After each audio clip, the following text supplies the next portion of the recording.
the fire out of that thing, haven't you? Yeah, I'll just keep it in progress. Kelsey came and got mine the other day. There's a reason it's downstairs or something. They're handy little gadgets.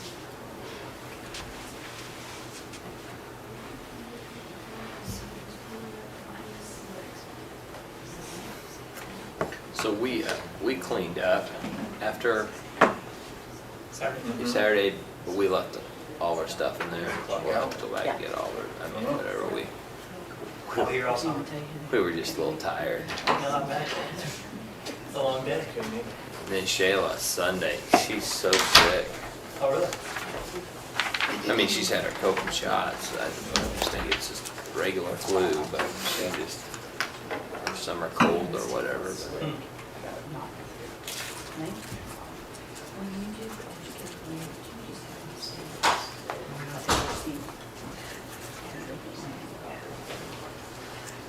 Well, can't remember what I did. I thought, I've seen it done both ways. I just filled in for you that one year. I've seen it done both ways. On mine, I'm just having them stand. Okay, I'll do the same. Hey Nancy. Hi.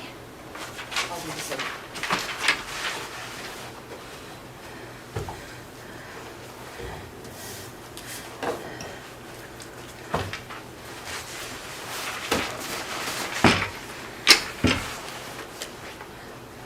Hi, Nancy.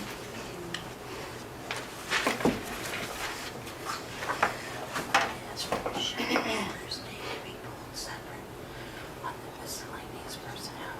Okay. Because I want to make a comment about it, and I'm probably going to vote no, because why do we have interview teams this week tomorrow?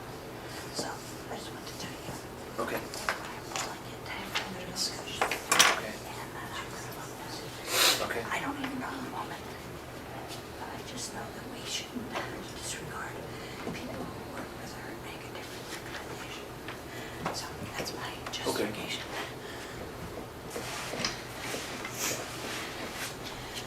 We have comps on their food service. I'm not sure if it's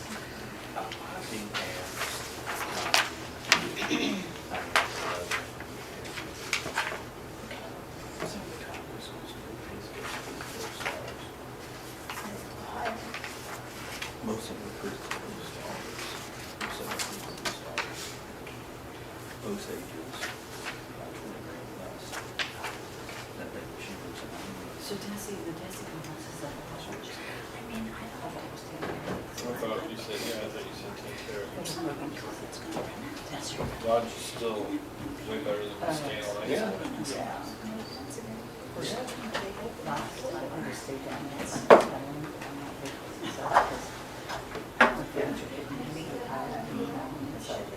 Can't leave anybody in that situation. It's nice to. Yeah. Because they're trying to do so. I do really appreciate Julie. Wish that was an instance where we could get her to understand. You need to send meals home. I'd like to get them on this. Again, do we have a clarification? That was some past work. My daughter Lars says they're doing it in Kansas. They're going to get on this next month. Dr. Kurtz, did you get your hat on Saturday? Yeah, it was raining, so I had the raincoat. Worse. I put the hat down and then it stopped raining, I took the raincoat off. The hat had disappeared, so. Well, and then, you know, when it's This summer. like, or cloudy or windy, I get the worst sunburns ever, Yep. because I'm not ready. I mean, Not we hot, could felt pretty have that good, then. information See, you for know, you future resource. But if that's what it would take to get these people loans, it's important to ask her what it's going to be. Also, Yeah, you have recurring expenses. I just told Eric, I'm gonna ask her to show first. Because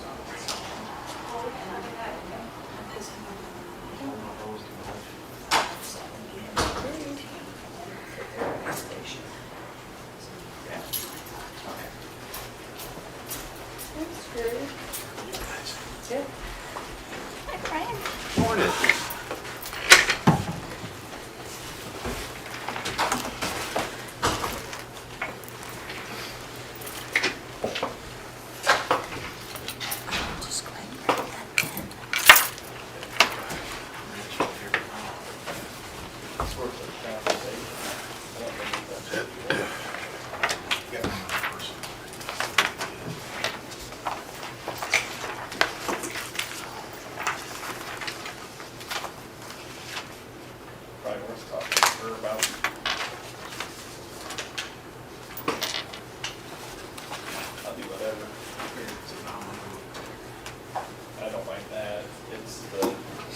fit that I care about. But,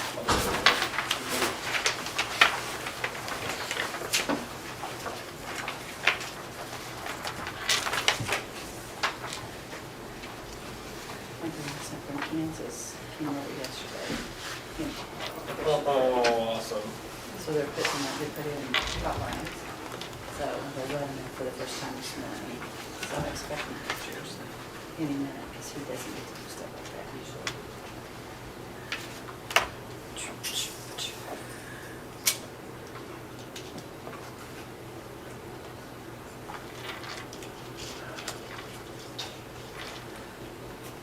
Probably, well, I can't give him smack for me, but it's Friday because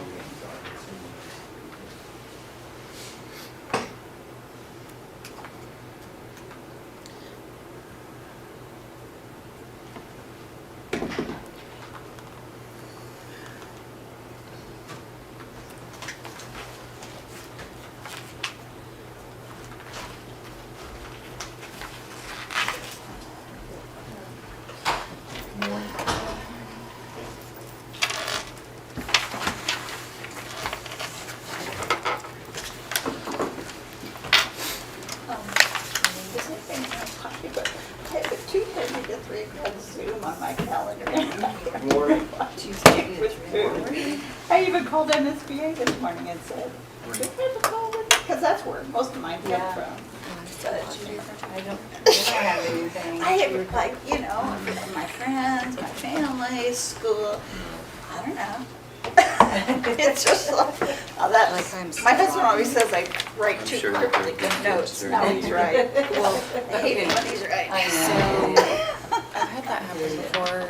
I have a Zoom call on my calendar. You may have to log out and log back in, because then it won't have to be an agenda. I have no idea. Isn't that It'll be a awful? good surprise for you. Oh, yeah. I hope somebody sends me a reminder here shortly on Yeah. my phone. It says, hey, you got a meeting today. You log out. And I thought maybe the assembly would be over by then. Yeah. So, isn't that funny? Oh, gosh. Not now. Come on, get out of here. Settings, No, here you go. Or go to Camden Schools. Okay. Camden Schools. Website. You have everything. Open up the last meeting. Let's see if there it is.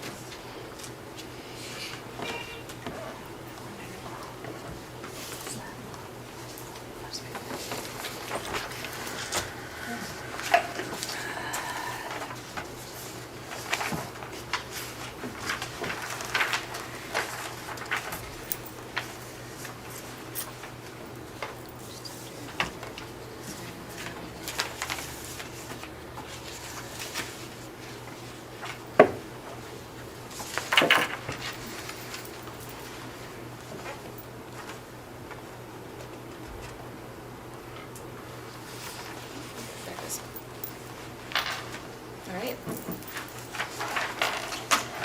Good morning, everyone. Go ahead and get started. Go ahead and call to order. All right, we're going to call to order the Camden R3 Board of Education special meeting for today, Monday, May 24, 2021, here in the Administrative Office Boardroom. And we are going to the Pledge of Allegiance. I pledge allegiance to the flag of the United States of America and to the republic for which it stands, one nation, under God, indivisible, with liberty and justice for all.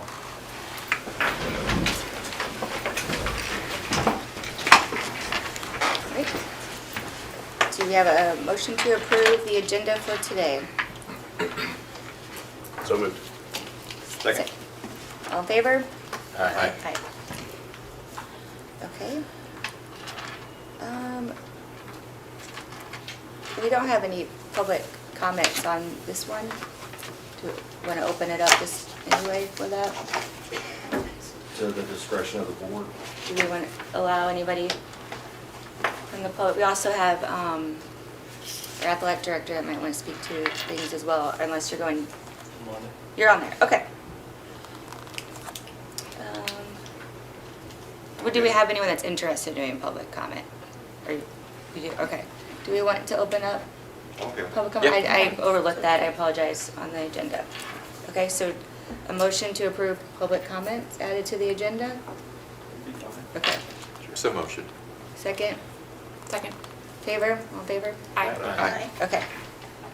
Go ahead. Yep. So I did some of the research that you guys asked about last week, and I had it all printed out for you guys, and thought I brought it with me in my gray folder, which it was in, but that's my taxes. So I'm not gonna hand that out to y'all. So. But thankfully we have Google Drive, so I still have the information here. So we called all the different schools in the Ozark Conference. We just did the ones that were related to football. I know that there are plenty of other sports that other kids are involved in as well. We have 8 of the teams you guys played last year allow 2-seated classes, or less restrictions at least than what the 6-seated is. One of those teams does 4 out of 8, but the rest only do the 2-seated classes, which is what we're requesting according to MSHA guidelines as well. 3 of those do more or the same, so 6-seated classes for 1 and the other 2 do the same. A little side note, because I was curious to see this, and you guys might not care, but I looked through the football schedule, went through Max Preps, and said, okay, which teams did we lose to, which teams did we win to? And of the teams that require more, which is 3, you guys, the Lakers beat them every single time they won. But of the teams that require less, you guys lost every single team that required less. You know, it's like all your losses were to teams that just did the 2-seated classes. So, you know, diversity, inclusion with the other kids who are educated differently is obviously a good thing, hopefully. This is correlation, not necessarily causation, but it's a fun little fact. So, as far as, Mr. Butts, you had a question about how many students this would include. And I don't know for sure, but I did a Facebook survey just on some of the homeschool groups. There are 14 high schoolers right now who want to play sports or participate in band in the school district if it goes to the 2-seated classes. So that will bring in 14 kids. I think that, Mr. Hadfield, I think you said that if they are enrolled even in the 2, they get full funding. The school gets full funding for them, is that correct? That's correct. Yeah, so that's at least 14 kids there. And then there was 41 students who said in the future they would be interested. They're just not old enough quite yet. So I think that's the information. Do you guys have any questions on any of that? Do you have the name of the schools Yeah? that, I wish I had these all printed out for you guys. It's really disappointing. But we were running out the door. We thought the meeting was at 10:30 today, but it was at 10, so we're here.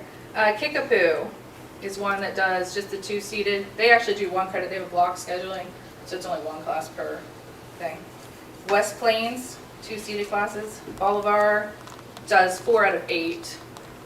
Hillcrest, they do 1 class because they have the block scheduling again, so 1 credit still. Lebanon, 2-seated classes. Glendale, 2-seated classes. Rolla, 2-seated classes. Washington, 2-seated classes. Waynesville does 6-seated classes. Parkview does full-time for athletics, but if you want to participate in band, then they can go ahead and participate in band there. They don't care about that. Jeff City is full-time only. So, and then we asked some of the schools in the county too. We never heard back from Max Creek, but Climax Springs and Osage both do 2-seated classes.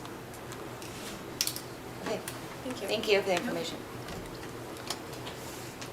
Okay, well that will roll right into unfinished business. So the MSHA requirements, and Dr. Bill Kurtz has maybe some information. Yeah. So everything I'm saying is there in your handout, and then there's a front and back, just copied from MSHA's, probably a long line. It's their guidelines when they first changed this bylaw to help schools pay attention to all the things you need to look for, all the other rules that'll be affected. So it's a way to let schools in our position transition from one to the other, make sure you're hitting all the right places. So I start off, that first page is just the rule, basically copied. I know last time it was a it was added on Friday afternoon, and that Monday, maybe you didn't have a chance to go look at the bylaw, no, so you probably have seen it already since then, but that's the rule we're talking about. We're just changing one little piece of it. But clarifying point is the top of the next page, and this is, I think we spent a lot of time on this at the previous meeting, and really this is the difference between whether I think everybody that's involved agrees what we're doing versus people have a problem with it. And what I just want to make clear is we will not be a part of MSHA and say, here's how you can let homeschoolers participate. And there's no such thing. What we're doing is changing what we require to be called a Laker. What we're saying is you won't necessarily have to be enrolled for 6 hours a day, according to our schedule, 6 hours a day anymore to be called a Laker. If you enroll for 2, you'll be a Laker. That's what we're doing. That's fantastic. That's great. It increases the number of people that can participate. That's wonderful. But it does make a difference when you say, we're going to allow homeschoolers to participate. Or pick any other group that's not enrolled in the public school right now for 6 hours. Put any name you want on there. We're not creating a new way for someone to have the right to participate. We're just broadening who we're going to include as a Laker.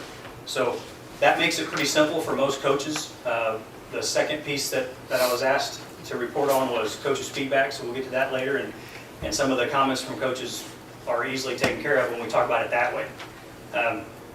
And so I'm just about to skip through. I'll look at 1, 2, and 3 on your page. Those are things we've already talked about. We spent plenty of time on it last time.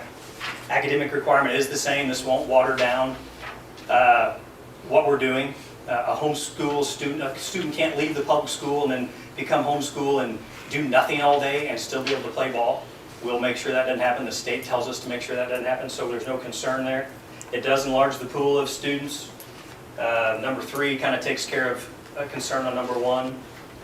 We'd have to conduct a full academic review of any non-traditional 2 students' curriculum to make sure that it does count as a course. And the state's doing that anyway.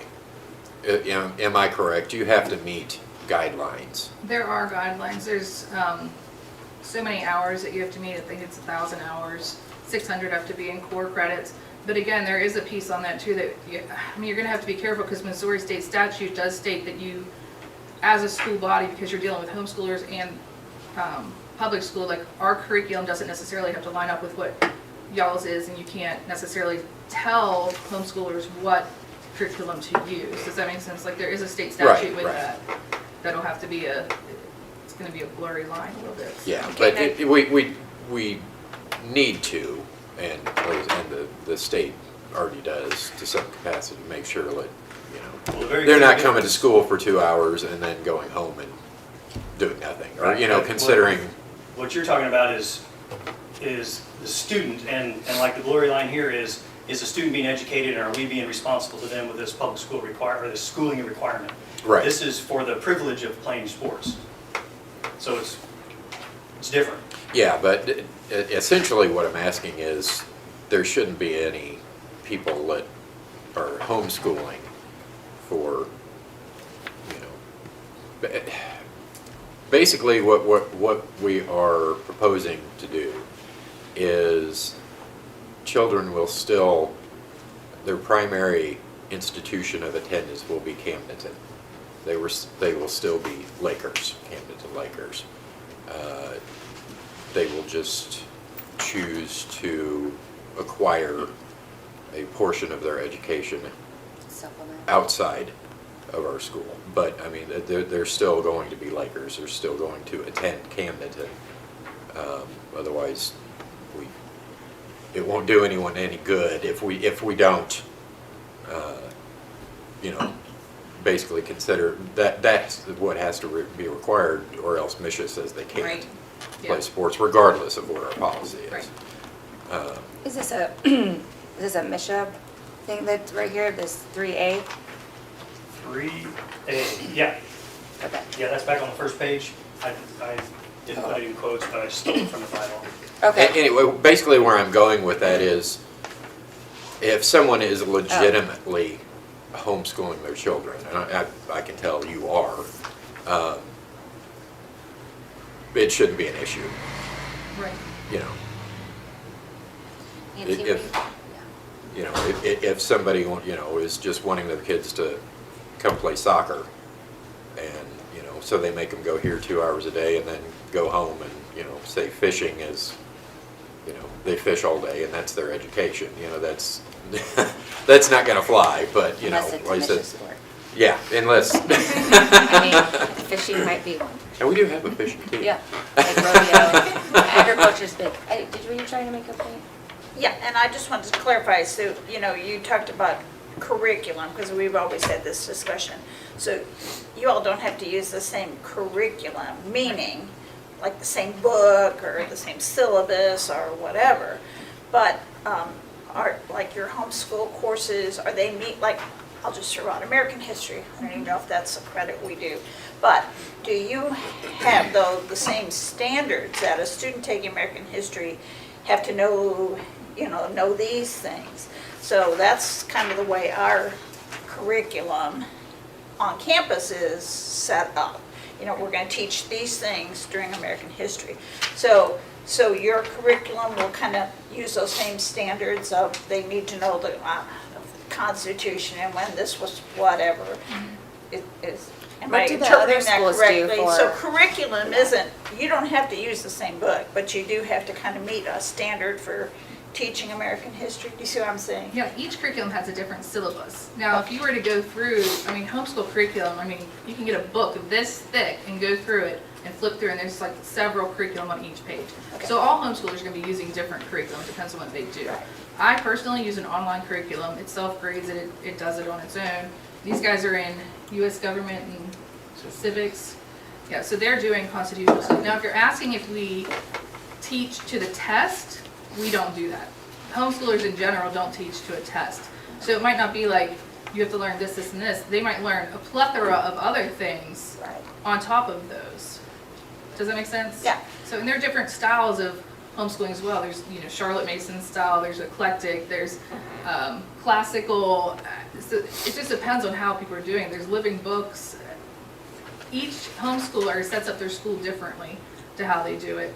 So, I mean, it's all, But they're the same- learning though, I mean. But the same, how you get from point A to point B is different, Right, but point B is right, mhm, essentially the same. yeah. Yeah, You know, and that's kind of or- what I was trying to point Yeah, out right. is, when you say you're going to use the same curriculum as the school, that's not necessarily true. No, it You shouldn't. are using, you could use whatever you show, the Charlotte method, and we're using this. Right. But basically, the end result, you said Right, B right. is, your students and our students have learned these things through American history, so at the end, they're competent or maybe even have more information Right. than required. But I do have a question too about, so, and I don't know what classes you all would come in and take, but like the end of course exams and math testing, so how would these non-traditional students be treated in those two aspects?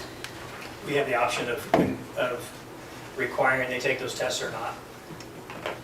If I read Camdenton's history correctly, we wouldn't. We don't require now. Right now, a homeschool student can participate in athletics if they transfer here and go 3 credits, 6 periods a day.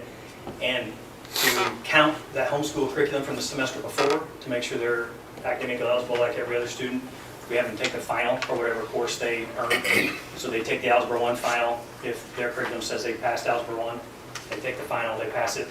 We say, yes, that counts for mission. So right now, we don't have anything that says we want you to take the EOC or any kind of standardized testing. I would assume that would continue.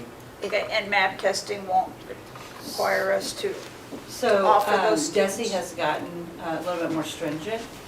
So if a student has, the difference would be if a student is enrolled as a Laker, if they don't get a Laker, diploma like we passed out last Thursday, then those EOCs wouldn't be a thing for the student. We would want them to take them just in case they change their mind and, because DESE wants this year they wanted everybody tested. If you were in the course, you got tested. So it's going to have to be a case-by-case piece on that. So end of course is typically what we use. So what we've done in the past is use that for our final, like it would be the spring final. So, and then sometimes we take those in the fall for those kiddos that are just kind of making up a credit. It's my understanding that the counselors in most of these schools handle all of this. Like the athletic department doesn't handle any of this. And again, I'm not bringing these questions up because I'm against this. Yeah. I just know that there's gonna be some bumps in the Sure. road, and so Wow. all of a Those are sudden they're good gonna say, questions. well, what are you doing about this? And Yeah. we haven't even talked about it, so, yeah, we need to know all the aspects of what could come back on us when we make this decision. I think there are plenty of other schools too that are doing it and doing it well that we could, consult with and see how they handle. That's right, we can those. network with There, them. there's some pretty big schools that were doing what they're requesting, so. I would assume Rolla. But again, I just haven't had a chance Yeah. to talk to them, so that's why I wanted to Right. bring those questions out. Why don't we let Yeah. Yeah. Dr. Kurtz Sorry, finish?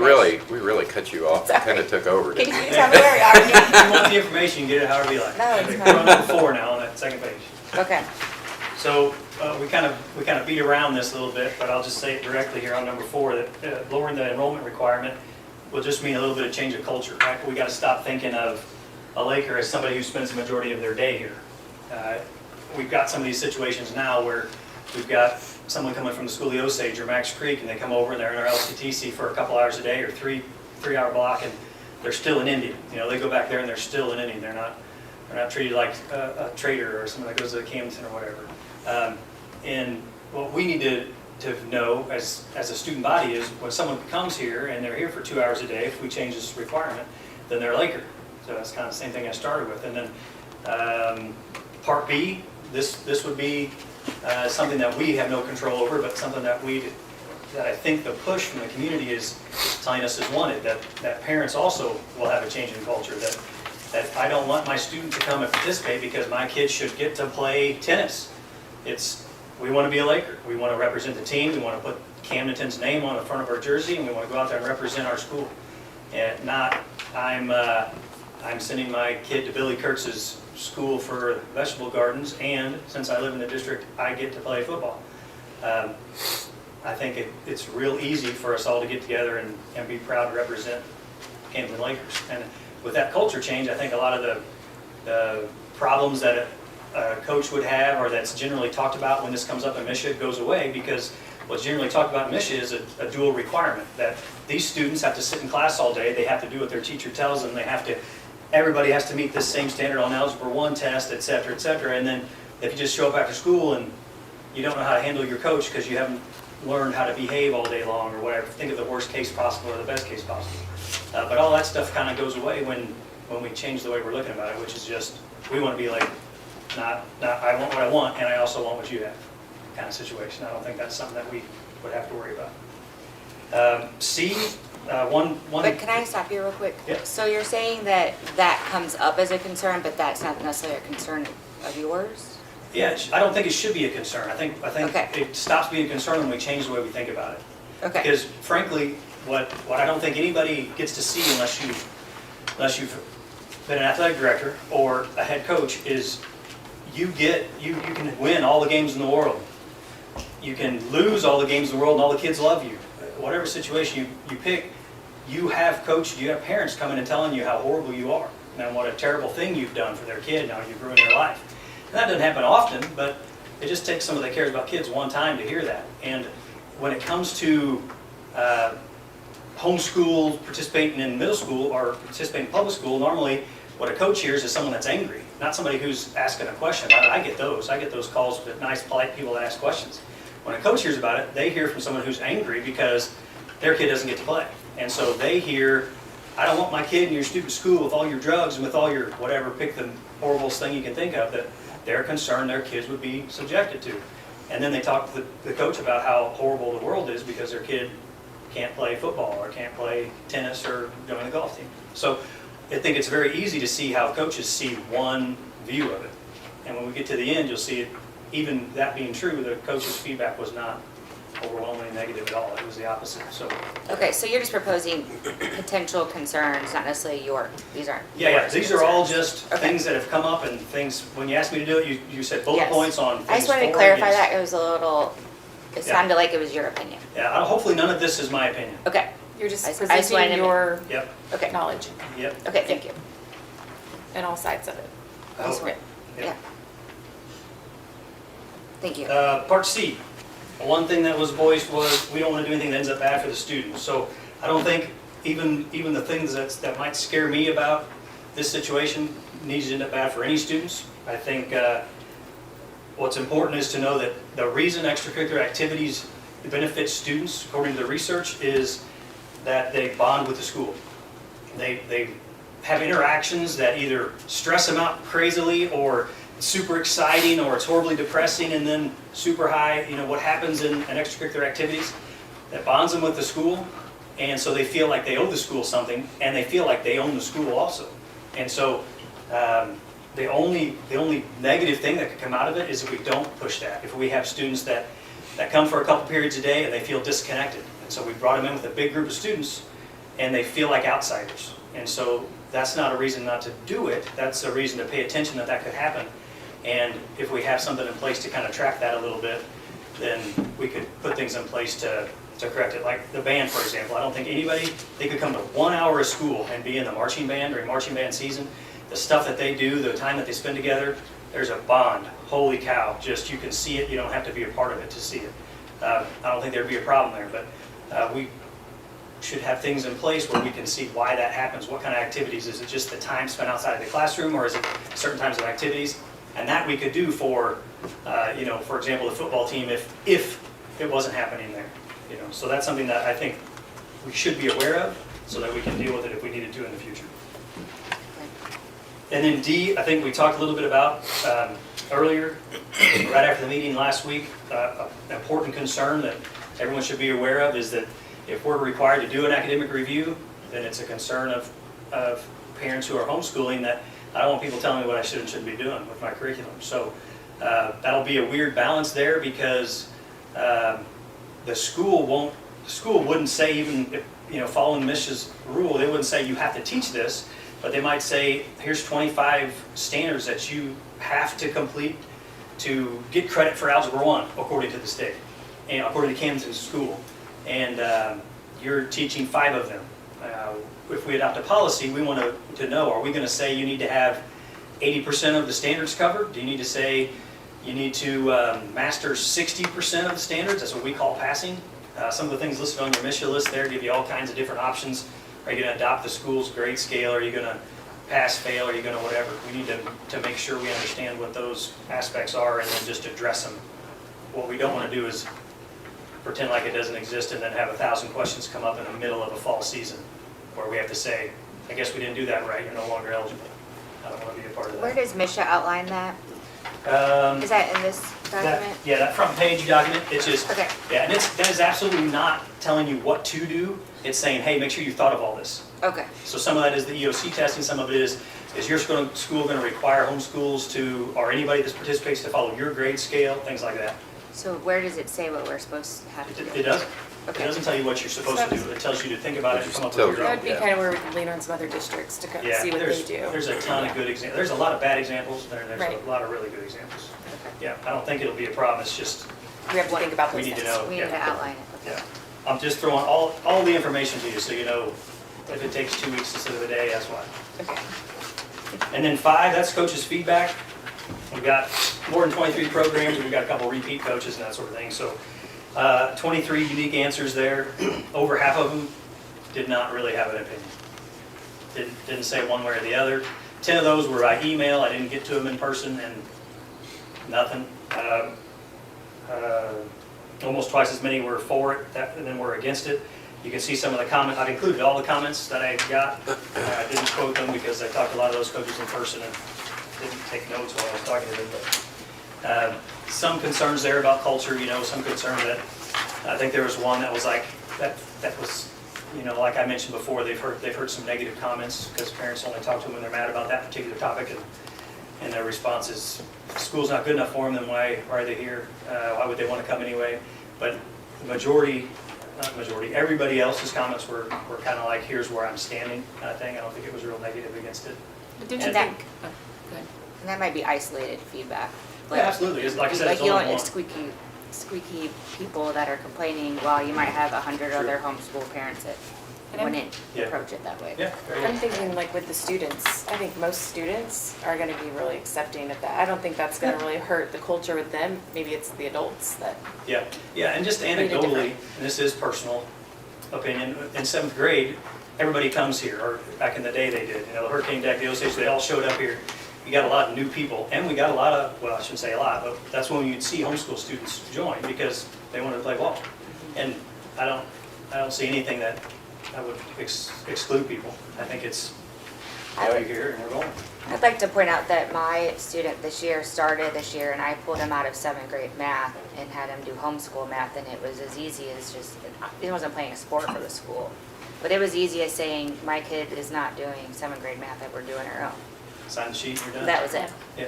So it's not like this is something that people don't do in different formats, even as a full-time student. You know what I Sure. mean? Yeah. and I would say a lot of times those standards are a lot more difficult.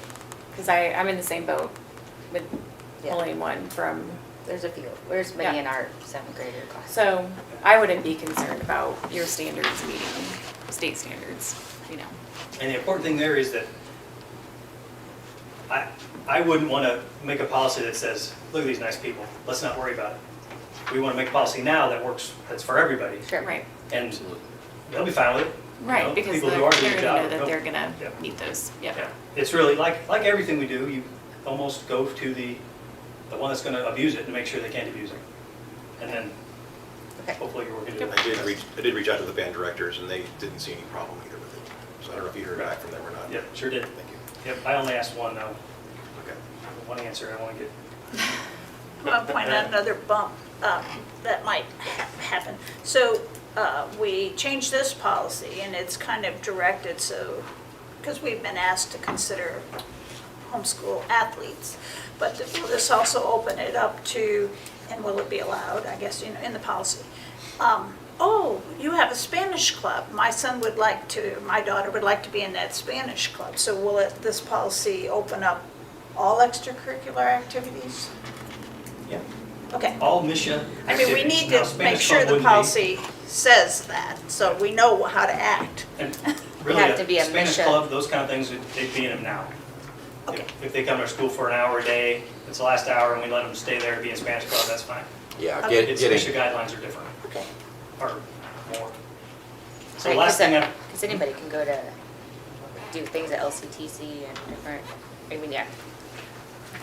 they'd have to be in one of the public schools that pay to go there. Yeah, right now you couldn't, I don't know of a way that a homeschool student, for example, can take a daytime course at LCTC. They could join the adult side. Yeah, okay.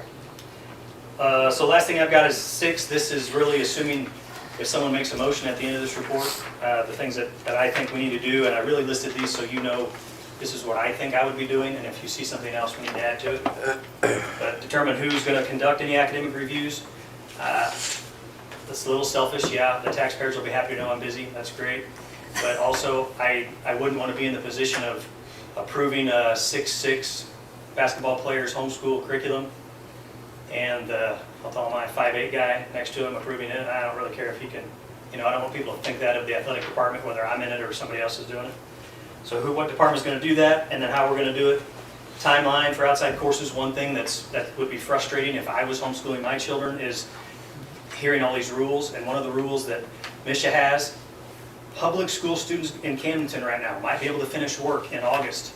They might be able to finish launch summer school classes in September for summer credit, but you cannot for Misha. It has to be done by the date our summer school is over. So anyone that is taking homeschool courses or courses anywhere outside that we end up counting for Misha credit, not for graduation, not for anything important, for Misha credit, you have to be done by the end of our semester. So it's rules like that that are kind of infringing on me as a homeschool parent. I'm in charge of my kid here, I can handle it. They're doing really well. But if you don't get done by this date, it doesn't matter how well you're handling it, they're not eligible. And so there's several little rules like that that we just need to make sure that are out there, that we've considered, that we've put in the policy so people can read it, so they know, here's where we're infringing on you a little bit if you want the privilege of participating. What is the current deadline then for fall sports? Do they just need to be done by this summer? Are we still in the yeah. window for them? Yeah, Fall? for fall sports, most people have already done it. By the end of our semester was this past Friday.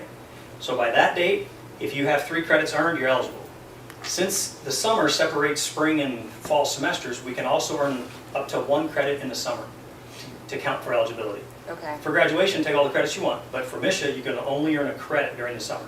So that would have to be done then. This year, our summer schools open June and July. So by the end of July, it might be July 28th, I don't know the exact date, but whatever we have turned in with It's the June state- 24th. June We 24th? only do Okay. summer school in June. Okay, so June 24th, that means that some of our students are taking launch classes in July. They're taking online classes all summer, whatever. They won't count for MISHA. They have to be done June 24th. So anybody that finishes on June 25th, that credit doesn't count. That's everybody in our school and anybody else that we might add that's taking classes elsewhere. So do they have to do a summer school class here in the summer? Hmm. Okay. Nope, to be eligible, you have to have Only if- earned 3 credits the semester before, wherever, and you have to be enrolled here. Right now, it's 3 credits. Okay, you just have to be Okay. enrolled during that time, Mhm. not a Yeah. group thing. And if Yeah. they were homeschooled before, that would still be okay. Yeah, now what we Okay. do for homeschool students, they would transfer to Camdenton. They would transfer from homeschool to Camdenton. We'd verify that they earned 3 credits in the last semester. And then what's a little bit different for a homeschool student than a public school student is you have to go verify that they're attending classes. Because you don't get to play a football game on Friday night if you didn't come to class on Friday. And so, same thing for all students, we'd have to have something in here that verifies that they're attending. And there's plenty of people doing it. It sounds like you're gonna call the parents every day, but plenty of schools that are doing it, it's not a big deal. Okay, so there's no decision, what is the timeline for this decision for the fall? Just thinking of what we need to do today versus not today, or whatever it is. 2 different answers. For just to be eligible for football, August, the July board meeting. The August board meeting will probably be too late. The second answer would be convenient for those that might want to use it. Get it done. Get it done as soon as possible. So That way they can plan and be prepared for Can it. we make a decision today pending some working out details? You can absolutely, you guys can pretty much be done, Dr. Hadfield can correct me, but you can set, we would like this policy changed today. I think, Go ahead yeah, and do it, and then I'll work on, a plan. here's Yeah. the stuff that goes with it, Okay. and you guys can approve that later. yeah, We'll do the I think we procedure. can, If you give us the go-ahead, Okay. we'll get the they'll procedure. get all this figured out. Yep. Okay, And then do you think you could then have that more information for us at the June meeting?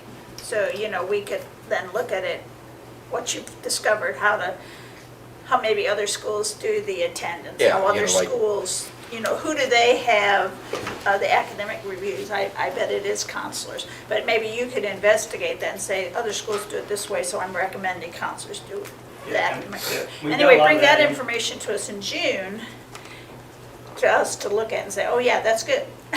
do you, Yeah, And we've got approve it piles of that meeting, already, because anybody will give it to you. I think the hard part will be putting it in our words, and I don't know if we send policy to MSBA to write or copy, I don't know that I've ever given anything to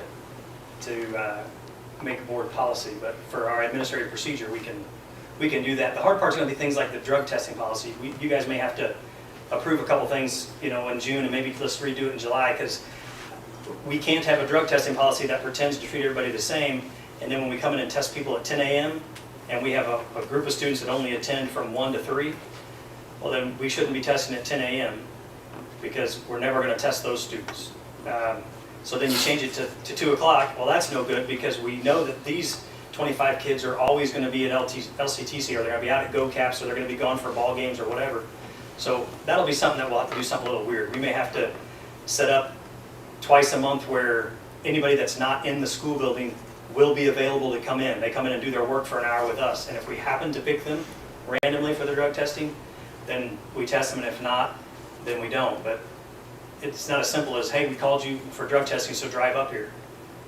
Because Yeah. you're not supposed to you're not supposed to have time to are you, buy urine before they're done. is there counselors at the school that you can start teaming up with too, so you don't have to do all of the back end work, or had I'll get Dr. slow in a Hatfield week or can- two. What I do all summer is change the schedule, and then a month later, somebody says, oh yeah, I forgot that didn't work, and I change it again. Okay. So a week or two from now, I'll have enough time where I can kind of do this. I don't know if June 14th if I'll have everything nice and pretty, but the outline will be there of what we need to do. And I'll probably have several questions that I think, Dr. Hadfield, once they take care of the policy, we can beat the procedure around off of you and Dr. Dill or whoever, without Yeah. needing you guys to approve every step of the way. Yeah, and I don't see why other schools you couldn't ask. Maybe Oh, just sure.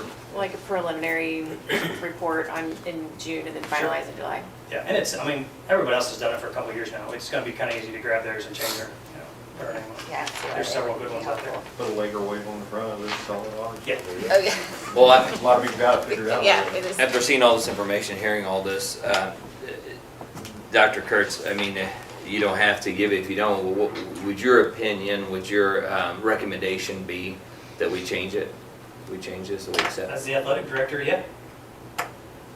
Yeah, like I said at the very beginning, we just haven't ever done it because there hasn't been a need. We haven't had a need to go get courses from other schools.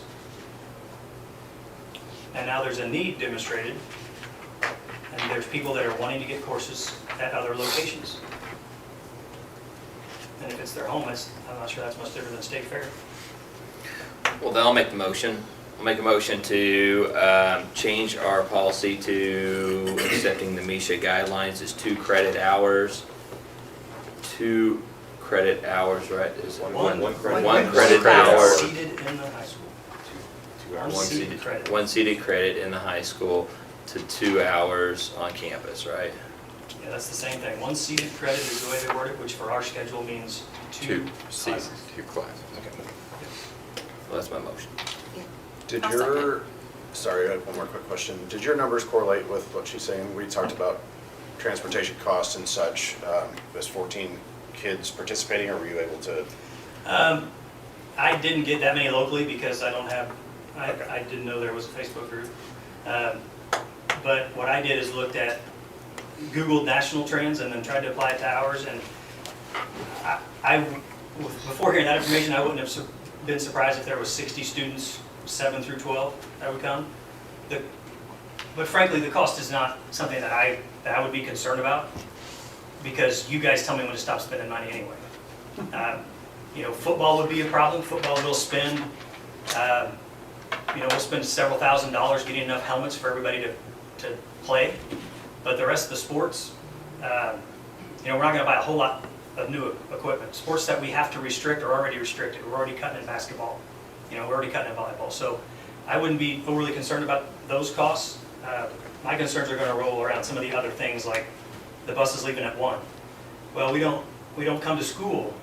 We come to school in the morning, and can we just drive our kid to the game? No, you have to ride the school bus. It's part of the team. All that those kind of little issues are what we're going to have to pan out. That are going to be, I'm going to get a lot of phone calls about. They're just going to be, people have different perspectives on it. But I don't think costs are going to be a concern. Okay, thanks. I don't think anything like that are going to be significant. I mean, really, it's, if the football team leaves at 3 o'clock to go to a game, and, your seated classes are in the morning, it's no different than driving your child up here to get on the band bus that's leaving at 3 o'clock in the morning, or whatever. I know that's happened. Whatever the case may be. But I would assume block schedule schools have that same issue for all other students that are seated, because when I was in high school, I didn't go all Yeah. the time. It's just all about what you're used to. Yeah, Yep. yeah, so there'll be some kinks to work out. Yeah, absolutely. I I just appreciate, want- I'm sorry, go ahead. I just want to clarify, so one seated credit, can that be, and I don't even know if this would be possible, can you take like a course that's a half a semester course, but take 2 of those? Could you take Half a like semester? weight room, and I don't know, do we have some half semester classes? No, we just have semester classes. Course. Semester in year. Semester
what ended up happening was not something that I thought the board was voting on. So from my perspective, I don't know who else voted in favor, if you guys had any other feedback on it, but it was mainly the 2% indexing. And it is my understanding that if we stayed with the 2% indexing, that it would be less than our, food that we get at each board meeting. So it's a really, and maybe you can verify that cost, but it's very nominal. I think just with morale and how much the custodial staff has, or classified staff, it's obviously it's secretaries, it's everything. I think that we should stick with the 2% indexing besides In addition to the 85%. Well, adding the 2% onto the 85 cent is gonna cost us about $300,000 extra dollars. Where is that listed? We ran If this in It's there. not, it was a question I had asked, Oh, I didn't know you got the answer. but I had asked, I mean, I had If we asked were for it previous to to the meeting. add the 2% in addition to what we've already approved, but put a ceiling on it. Like everyone under $40,000 a year cumulative also gets the 2%. What are we looking, I mean, just, Where are we I think at? that's probably. I know that's a loaded question and a lot of math, but Yeah, I'm not sure, because we're talking about hourly employees. right. So some of the hourly employees they'll earn compensatory time. Then if that's not utilized, then that turns into overtime. So for an hourly employee, that ceiling would be very difficult, I believe, for us to be able to. Okay, so what about use the hourly rate instead of a cumulative annual? Say anyone will do the 2% in addition to the 85 cents for anyone under 12 an hour, or whatever we could decide on. It's 2%, again, 2% of $10 an hour is a big difference between 2% for, $40 an hour. And honestly, the guys at the bottom probably deserve it more, and that would get us even a small step closer to, making sure that we're ahead of the minimum wage issue too. But, the hourly employees that are making $90,000, A year. not that I don't appreciate what they do, but I'm not as concerned about, bumping them as I am the guys that are, the people that are on the lower end. Yeah. They're the ones that could use it more. That's what we did, wasn't it? Yeah, that's how the 85 cent. That's why we did the 85. Well, yeah, that was the justification at 85, because it works out to be a larger percentage. The problem is, I think there's a large group of employees that thought, or were even told that they were getting both, an 85 cent across the board per hour and the 2%. I think the way There that was it some was confusion talked as about. to, Where is that communicated from who? Dr. Hatfield? So that was what we voted on. I mean, if we go back to our, when was that? Was that in Would have been the April special. April special? So if you pull it up, it was bullet pointed. Can you pull that up? Um,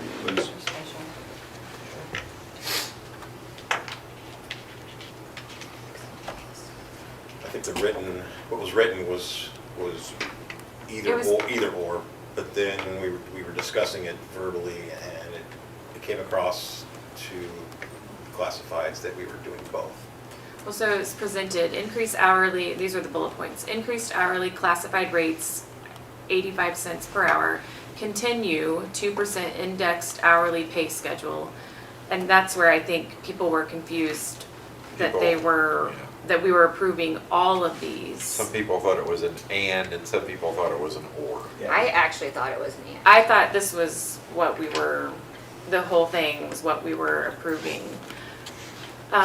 So as we run back through that, again, that 85 cent per hour, that intent was to, because of the minimum wage going up, we took our highest hourly rate. So the person who has the highest hourly rate, and we were trying to see how close that came to a 3.5% increase that our teachers received and that our salaried classified received. And that 3.5% was 85 cents. Okay, so we were in the ballpark. So everybody, that, and again, that's your highest paid hourly person. So that percentage goes up as you go down, right? Right. So also on the continue the 2% hourly index schedule, when it was our intent, then when you go to give a step back, that 85 cents is going to run through that whole, all of those 2% steps. And we have salaried classified staff that would be on that schedule then. So that was the intent. Sorry for any miscommunication on that, and no ill intent on my part, just I confused you and I apologize for that. And then again, for our salaried positions, increase 3.5%, 1.5% increase on their base salary, and then move those people down the salary schedule, because again, they're not getting that 85 cents, could be 3.5%, could be 5%, could be 6% raise. And so that I think is what caused some of the misunderstanding, at least on my part, giving you that recommendation. But then also there, when this was sent out to classified staff, then there was another email that was sent out retracting. I think that's where it all got kind confused. of, they were, so why did we do that? Why did we? Because it confused people, and so I didn't, when people were going, hey, when they got their work memo and they go, hey, I just got an 85 cent an hour increase, I didn't get the 85 cent plus 2%. Well, yeah, it confused people. And so that was our intent, was to try and clarify that the approval was on the 85%, or 85 cent, 85% would be pretty good, 85 cent an hour increase. But, you know, if the board would like to choose to give the 2% additionally to the 85 cent per hour, we did, you know, I ran a scenario of just taking what our classified salary overall is for our hourly employees, and that would be, you're talking between $250,000 and $300,000. Where was that sent? Do we have that? I literally just Okay. ran it. And then if we, like Brian said, considered something different for, you know, if you're above 60,000 or something, is that a big difference? I don't know, I haven't ran that scenario. That's just Okay. been the first time I've gotten that idea was here. So the attachment you also attached to the agenda here, it talks about the salary comparisons. So can you summarize this as, are we kind of on the low end comparison? Or how do you explain this? Sorry. Well, Dr. Neal, you gathered that for us, could you?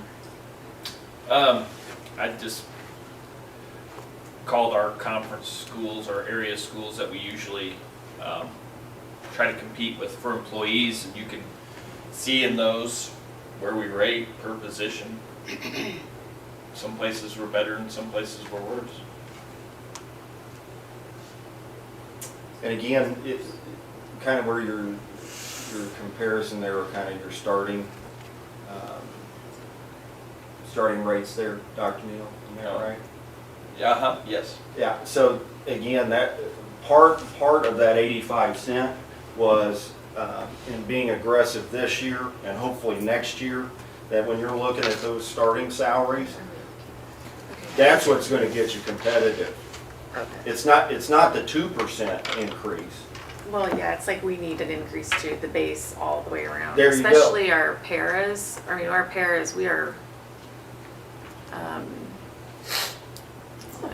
And that's what I think we have to consider is a market analysis. And if we're behind the market, we need to make it up. right, because some, like Dr. Neal said, some we are really competitive, but some we are not, significantly. the para salary base.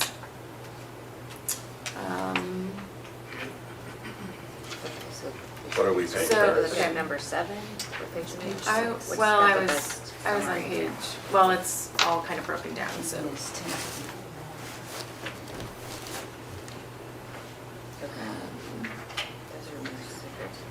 Yeah, so the bottom page is secretary, which. Page 6, yeah, 8 para salary base. So like Waynesville's sitting at 14. Is Waynesville a good comparison to our revenue and All of these size? should be. Okay. Yeah, Waynesville's gonna be in a little different, they're gonna be in a totally different revenue stream than us. Yeah, they're, Is that yeah. because of the military? Because of Fort Wood. Yeah. Okay. So, yeah, they beat us on the teacher salary schedule, and they're gonna beat us here right now too. Okay.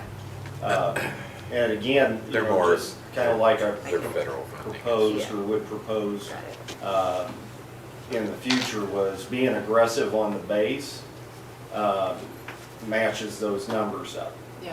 better. And so really, that was our intent, was this year with that 85 cents, be aggressive, try and be aggressive again next year, at least that amount, if not more. And again, I was trying, as you got that preliminary budget, which stated that 85 cent increase in there, to trying to stay within your operating budget as well, which that would do, you know. But, you know, if you want to choose to do something different, it's, you know, just, I'm all for getting staff as much money as you can, but living within the confines of the economics of it too. I think Courtney's right. We need to kind of go through and see where we are behind, because I mean, just our paras, we're two and a quarter under Lebanon, which is not too far away. I mean, that would be an easy drive for people. Do you know what School the Osage pays paras? Yeah. Oh, you do? I think so. No. I mean, those are I my don't 2 have big it. ones, I don't you know, have that we would lose And yeah, people to be to. brutally honest, I mean, you know, conference schools are really good comparisons, but School of the Osage and Lebanon are the schools that we're losing employees to. So probably be part of the Yeah, analysis. we need to stop losing good employees to other area schools. I can tell. I believe that it's $4 more an hour, but that was in that summary that I gave you all Okay. last time. I'm almost positive it's 4. Who, Right about 4. School of the Osage? Give or take some cents, but it's about there. So maybe we do more work for the June meeting then, for this? Yeah, I think we need to Including look paras and at what we everything, need to all that? change and what, we obviously need to impact the base, but then what impact that's gonna have on the budget. Yeah. I don't feel comfortable making a decision without those 2 pieces. Yeah. Yeah, and I would like to just kind of get a couple of, like if we were to add the 2% increase on top of what we did, you know, it's going to be close to 300,000. But I would like to see some numbers if we added the 2% on positions rated at Maybe 12, anything below $12. Maybe have it in $10,000 increments, maybe show us at 30, Right, at 40, right. at 50, at 60. Yeah, and then you we know, could, yeah, you know, have some- this will, But I don't we'll want be able to give discriminate. everyone making under $10, making under $12, you know, you know, if it's gonna cost us 50,000, you know, everyone under $15 an hour, you know, just kind of, Just maybe some options. Would it be possible to do this?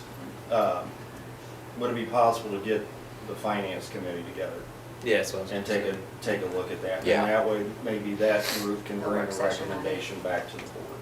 Yeah, yeah. I'm fine with that's- that. Well, I make a motion to table this till the finance committee can get a chance to look Yeah. over the information presented. I mean, I would like to, I'd like to get these guys a resolution on this, but, Yeah, It's I not wanna- just I wanna black make, and white. I We wanna gotta- make sure that we're helping the right employees. right. We need to do a little more due diligence. Yeah. And, sorry, before No, we, it's fine. motion to close this, since it's pay related, I also wanted, I was actually approached the ESSER funds that we're using to bump pay rates for summer school, For summer school. for teachers and paras. Can we do that for support staff as well? We did. Kitchen Oh, maintenance? for kitchen? No, it's gotta be academic based. Okay, that was the concern, and I assumed that was the answer, but I didn't want to. Even if it's supporting academic I mean, because you operations? still gotta eat while they're here. Yeah, I mean, I can check into it. We at least ask. Cleaning even? I mean, Yeah. cleaning is still, Yeah, because, because related. they don't have to come work summer school either. So, an incentive and a little, Well, the custodians are here at 12 months. right, but yeah. But, like the kitchen staff, I know they have to agree to come in and work summer school as well. So, basically anyone that we may have neglected to think about, that make, as a part of making summer school function. be is worth the checking custodial on. staff doing, still like spraying and cleaning? Doing that? It's optional, it's my understanding in the classrooms. Or is that up to the teacher? Mm-hmm. Okay. That's correct. Like- So that one may be a stretch. Well, they may both be, but I can check and see if cooks would yeah. be So, included. yeah. I would just think that any staff that is supporting the operations of the education as a whole, I don't see, I mean, I think it's a fair question to ask Desi. Sure. And I would be, it'd be unfortunate if they would deny that, to be honest. I will check and see. Okay, Yeah. thank Okay. You you. know me, I'm gonna keep us compliant, so. Yeah, But yeah, I'll notify definitely, you. but yeah, I mean, I think they deserve us at least trying. So if we can get that put up, put together for them. And then I only have one other, and I think it's really a good idea the finance committee get back together and look at all these numbers, because the reality is that I've been on the school board long enough to know that, at some point when there isn't the federal influx of funds that help us pay for some of, like, increases for teachers and that all of a sudden, the whole budget is just ours to pay. Right. And we know our assessed valuation has been steadily, oh gosh, when I first got on the school board, we had enough money just in investments, and because of assessed valuation, we could start new programs and we could do all of these things. And we've had to really try to be lean the last few years because the assessed valuation went down, the governor's withholding, they're not giving us as much transportation reimbursement. So at some point in the future, no more federal funds, and it's all our bag to pay, then that may mean we have to go for a 1 or 2 cent tax increase. And so that's I the would like to reality avoid of that. doing too much Yeah. when we've got other Yeah. money helping us, but when we have no other money helping us, Yeah, and then it's I'm like not. we have to raise the tax levy. Yeah. And I'm just, we don't have to do that now, but that could be our future if we get too wild and crazy Right. now. And paying staff is not a wild and crazy idea, but doing too much could be a wild and crazy. Yeah, because it's ours. I'm not proposing Right. that we, make this, make it last forever. I'm proposing,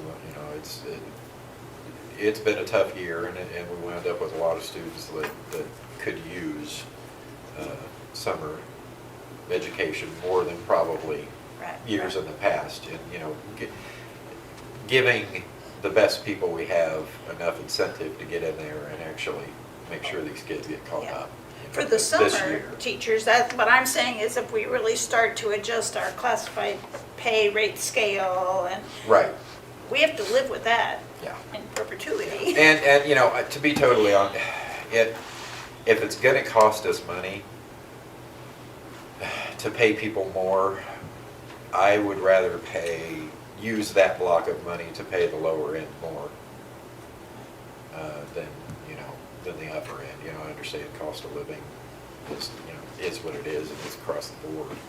But, the people making $30,000 a year, I want to concentrate on those more than the people making 90. Yeah. No matter what, we have to stay competitive with the people around us. We Or aren't gonna else, have people yeah. that are even gonna wanna work here, so. Right, right. Yeah. I'm Yeah. just saying is, yeah, the whole schedule as a whole, we have to worry about that continues on. You know, Yeah. every time we give teachers a pay raise this year, they get that pay raise next year too, and then we want to add it. So it just keeps going, and Yeah, I yeah. mentioned that about the tax levy. I mean, we still, I mean, people who have to pay it don't want to hear this, but we're still one of the lowest tax levies in the state. And so we've just been trying to get by with the money we had, but the money we had is shrinking because of lower assessment and the state not fulfilling their obligations. So that's just, could be their reality in Yeah, the but future. the ESSER, the federal, none Yeah. of that is being earmarked for salary increases or anything that we've done up to this point, other than, Right. you know, Right. the extra Right. They all know it's Yeah. temporary. from how weird of a year it's been. But by paying for some other things with ESSER, that's money we're saving in the Right, budget for right. supply, yeah. Yeah, Again, I'm not opposed Which to I'm all paying for. people more, but just reality yeah, is, if we're gonna get it, then let's spend it on something that's gonna save us in Who the can I future. meet with ahead of time before the finance committee to make sure that we have all the information laid out? Because sometimes we get into finance committee and just the way that it's presented isn't always easy for maybe just me to understand. So just pulling different types of data to bring to that are you, whenever we decide to do this, Sure. would that be you? Yeah, Or- Dr. Dill and so, I, okay. we'll put it together for you. Well, I'd maybe get a little meeting together, just. Yeah. Anyone else can be part of that. I just, certain, like when I get into the meetings, I'm like, it's just not a layout that I'm used to reading. Sure. So just pulling data in different ways a little bit. Okay, so one more thing. No, I think we have a Yeah, motion we to need a table. vote. I think we already have Did a we second. get a second? Yeah, Courtney second, right? Okay, I was the guy that interrupted it. You're good. It's Okay. okay. We have some points too, though. It's okay. All right, all in favor? Aye. Okay. Next, Sorry, real quick, what's your time frame? Dee and I need to be down at the high school, we need to be over by about 11:30. Okay. If that's okay. I was starting. okay with you, Yeah. thank you very much, I appreciate that. Okay. He does. Same thing. I was like, oh. Yeah. You know, so, again, totally up to the board. We've got, I know with executive session, closed session, there's a pretty important, somewhat timely issue that you might need the board to deal with today, if you would. Okay, well, we can go into executive session now, sorry. And then if we have We time, we'll approve come bills back. first, Approve bills first? so we get That should that. just be. Okay. Because the Well, class size discussions obviously would take some time, but Yeah, It is I not a think, decision made I mean, today. honestly, where we're at in the time of year, I think we could probably table that. Yeah, there's only just one point I'd like to make on that. But even in this time, it actually affects executive session Oh, okay. from my perspective and why I wanted to have that discussion. So, you just want me to make my point real quick and then we'll table it? Is that fine? sure, I'm Okay. okay with that. All right, so when we're looking at, so we're gonna talk about class size discussion. When we're looking at bringing people on, hiring them, transferring them to different areas, I haven't, from my point of view, have not seen a big move for opening up more positions to reduce class size. I see some moving around, different teachers or an instructional coach to a specialist. I just don't see a lot of, it maybe just hasn't come across our desk, but where we're going to hire more teachers and reduce class sizes.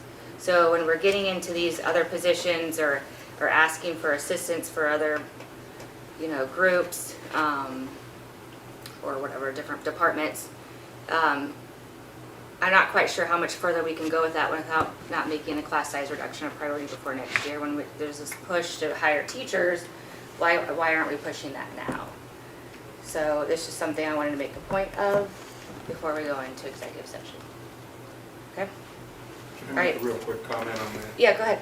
So, at Oak Ridge, our class sizes have been reduced. We kept them at, we kept 12 sections in both grades last year because of COVID. And with that, we'll still be 24 and 25. So Oak Ridge, we wouldn't have to add anyone to keep ours really pretty good for 5th and 6th grade. So just a comment from my perspective. I mean, my biggest concern was Dogwood, looking at those numbers. I know when we had presented the personnel needs report, I can't remember, was that like February? And I had asked about the class sizes, just looking at the numbers, and then I think you kind of spoke up and you said maybe that was the projections for next year, and I remember it was like kindergarten 19. And so I guess I was expecting to see more, like maybe another position open in our kindergarten at Dogwood, just because even 22, and I know you said that's a 5-year average. I know I'm kind of in a unique situation because I've had 3 kids go through kindergarten in the last 7 years, and so I've kind of seen what our class sizes have done and just what they've accomplished throughout the year. So I would encourage everyone to go sit through a kindergarten class with 20, 22, 23, and I know if you look at some of the outlining schools like Hurricane Deck, and maybe ask those teachers in kindergarten how they would feel about 4 or 5 more students in their class. So when we're talking about class sizes and adding different positions and moving people around, I think we need to really look specifically at Dogwood, because though all of those numbers are really high, and I know you had brought up a good point, and I know I shouldn't get off on this, but you know, talking about our strategic plan about everybody graduating with a specialized diploma and how it really starts at our foundation. And we have so many kids coming into school that, I mean, it's just our day and age where kids are just stuck in front of a tablet or a phone or a computer, and they're coming to school with higher needs than they ever have been. I personally think, just from conversations that I've had, and I feel like we need to make that a priority in Dogwood. I do.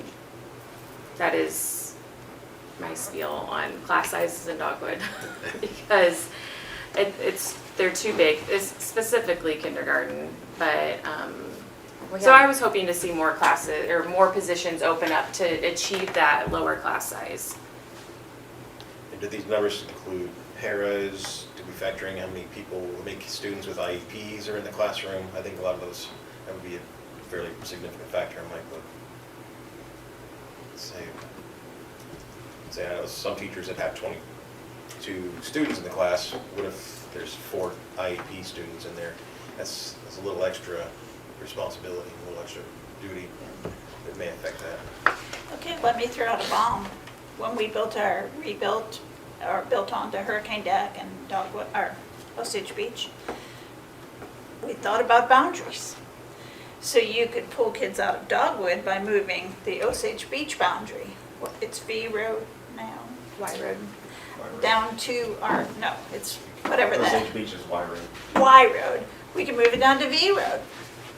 Say those kids have to go to Osage Beach.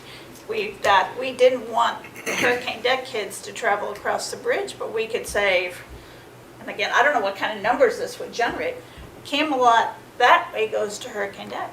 I mean, that's another Just way to redrawing the reduce. boundaries. To Reduce- rebalance. Yeah, because we built for classroom size, for the additional classrooms up there. But the classrooms at Hurricane Deck that we have are low numbers, like you pointed out. So, we can say, well, now we want more kids to go to Hurricane Deck.